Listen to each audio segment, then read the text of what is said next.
Hello friends, welcome to our classes. Last class में हमने article 368 close 1 जो कि एक सब्स्टेंटिव क्लोज है उसके बारे में डिस्कस किया था। आज हम article 368 close 2, close 3, close 4, close 5 के बारे में डिस्कस करेंगे। अगर आपने हमारी पिछली क्लास नहीं देखी है तो ऊपर आई बटन आ रहा है, उसमें जाकर के आप हमारी पिछली क्लास को देख सकते हैं। क्लोज 2 की बात करें तो ये कहते हैं an amendment of this constitution may be initiated only by the introduction of a bill for the purpose in either house of parliament, and when the bill is passed in each house by a majority of the total membership of that house and by majority not less than two-thirds of the members of that house present and voting, it shall be presented to the president, who shall give his assent to the bill, and thereupon the constitution shall stand amended in accordance with the terms of the bill।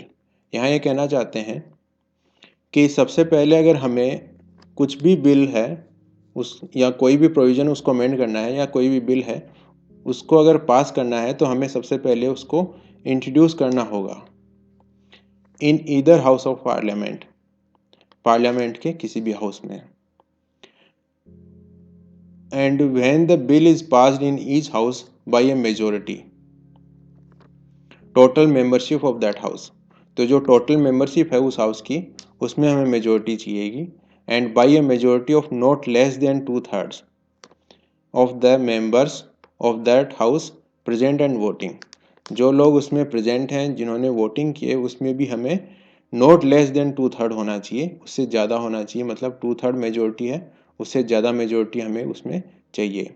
It shall be presented to the president, तो जब ये bill pass हो जाएगा majority के साथ तो हमारा यहाँ पे एक मैंडेटरी ये है कि हमें उस बिल को प्रेसिडेंट के सामने प्रेजेंट करना होगा। वो शैल गिव हिज एसेंट, फिर जो प्रेसिडेंट है वहाँ उनकी ये ड्यूटी होगी कि वो अपना एसेंट उस बिल के लिए दें, and thereupon the constitution shall stand amended in accordance with the terms of the bill. तो यहाँ ये कहना चाहते हैं कि जो सबसे पहले है कि bill should introduce in either house of parliament, कि सबसे पहले हमें पार्लियामेंट में के किसी भी हाउस में उसको इंट्रोड्यूस करना होगा बिल को।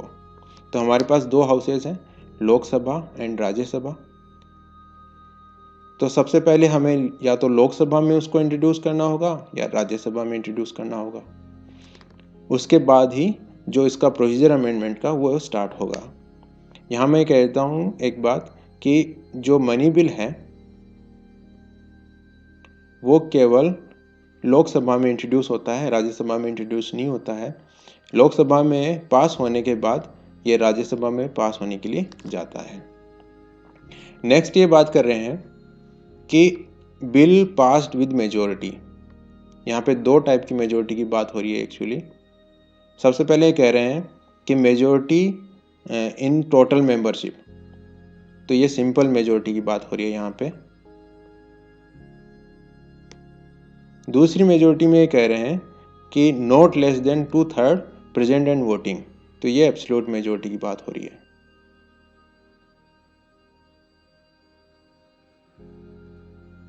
तो बेसिकली यहाँ पे simple majority and absolute majority पे बात हो रही है। इसको एग्जांपल के थ्रू समझते हैं। हमारी जो लोकसभा है उसमें टोटल जो मेंबर्स हैं वो 545 हैं। सपोज कीजिए किसी बिल में हमें जो उसमें जो प्रेजेंट एंड वोटिंग है वो है 540 and in favour of bill है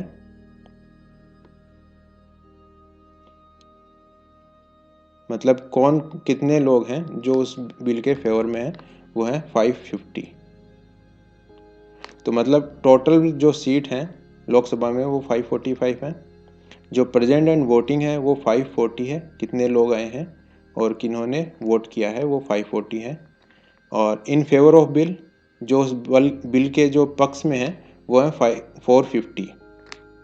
अब बात करते हैं सिंपल मेजोरिटी की यहाँ पे। तो सिंपल मेजोरिटी है वो टोटल मेंबरशिप पे है, तो इसमें हमें मेजोरिटी चाहिए 545/2 + 1, इट्स अप्रॉक्सीमेट 274।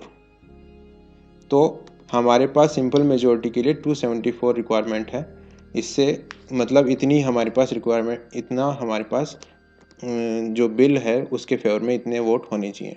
तो यहाँ पे हमारे पास इन फेवर ऑफ बिल है 450, तो 450 इज़ ग्रेटर देन 274, तो हमारे पास सिंपल मेजोरिटी है। अब बात करें एब्सोल्यूट मेजोरिटी की, तो एब्सोल्यूट मेजोरिटी है वो प्रेजेंट एंड वोटिंग पे है, तो वो नॉट लेस देन 2/3 होना चाहिए,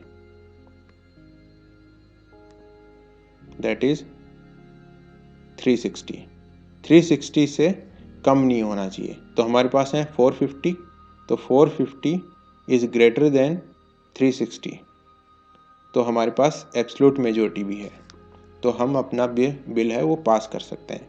अब यहाँ पे एक ये है कि अगर सपोज कीजिए हमारे पास 280 जो है फेवर्स में वोट होते 280, तो हमारे पास जो 280 है वो 274 से तो ग्रेटर देन है, 274 से तो ग्रेटर देन है, बट 360 से लेस देन है।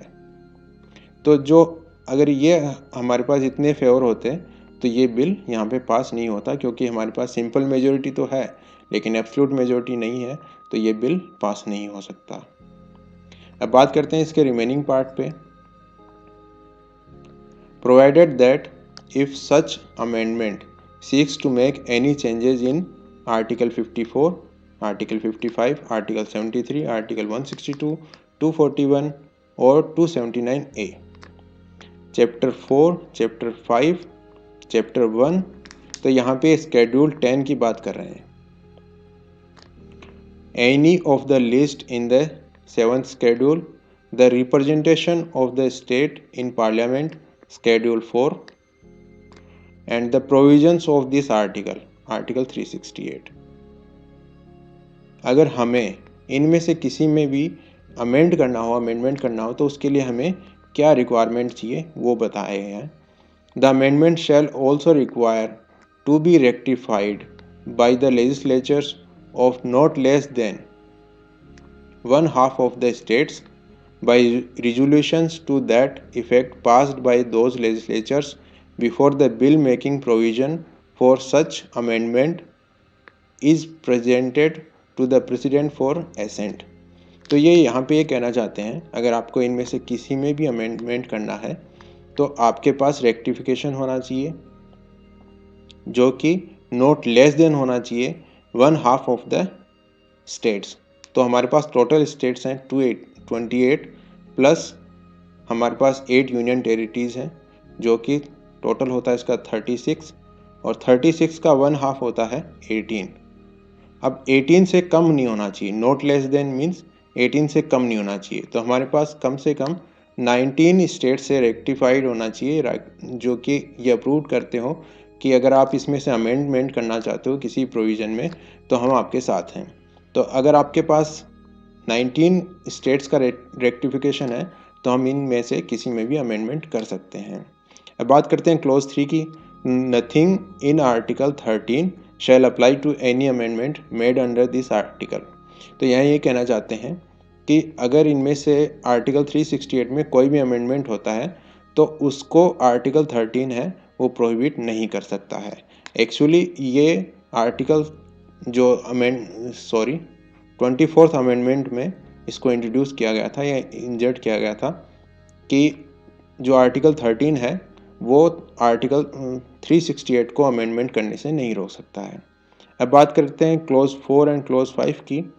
तो एक्चुअली दोनों ही Minerva Mills Limited versus Union of India में सुप्रीम कोर्ट ने इनको इनवैलिड कर दिया था, तो जिसकी वजह से हमें इनको पढ़ने की अब ज़रूरत नहीं है। तो आज हमने देखा कि अमेंडमेंट करने के लिए हमें सबसे पहले बिल को इधर हाउस ऑफ पार्लियामेंट में इंट्रोड्यूस करना होगा और साथ ही हमें simple majority and absolute majority होनी चाहिए। साथ ही आर्टिकल 368 के प्रोविज़न को अमेंड करने के लिए not less than half of state से रेक्टिफिकेशन होना चाहिए, तभी हम उसमें अमेंड कर सकते हैं। आज की वीडियो में बस इतना ही। अगर आपको ये वीडियो अच्छा लगा हो तो प्लीज़ लाइक कीजिए, अपने दोस्तों के साथ शेयर कीजिए। अगर आपने अभी तक हमारा चैनल सब्सक्राइब नहीं किया है तो कर लीजिए, ताकि नेक्स्ट वीडियो का नोटिफिकेशन आप तक आ सके। Thank you.